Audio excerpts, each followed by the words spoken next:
let's start about just the general, I think, reaction. I think leading up to the inauguration, there's going to be a lot of formations of, presidential council, the 8 nominees, the vice president. There's many things happening for the president-elect. But let's start with yesterday's announcement. What is your taking from the announcement of the 8 candidates that the president-elect has chosen?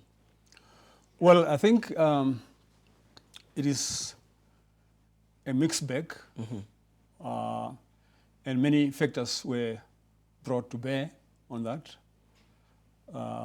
In my opinion, there were ethnic considerations. Mm-hmm.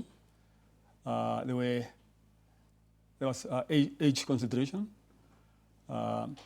gender balance, and also question of bringing in the political party stalwarts like Benugeni Tana, Jere Kanjo, mixing that with young technocrats like Dr. Haufiku and Kanjode at Namcor and so on. Yeah. But the president-elect didn't shy away from announcing that this was a political compromise, that this would not have been his wanted list, for instance, that he'd expected certain old wards to make it on the list on their own merits. And so how did you take the fact that he was openly talking about the political compromise, and how significant is it in moving forward with his presidential campaign?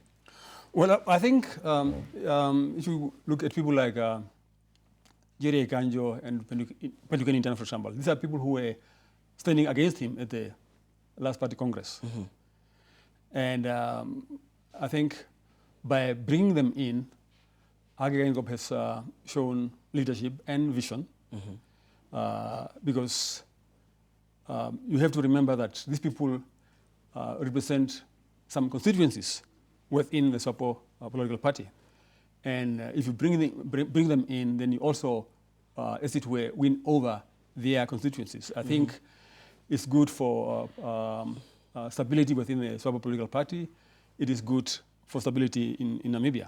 Do you think that asserts political maturity on behalf of the presidential elect? Certainly so. Certainly so. And I think, is it business as usual, or is it a new way? Does that already signify something different about the president-elect in the fact that he's willing to make these political compromises by bringing in people that are contested against him for the vice president position within the party?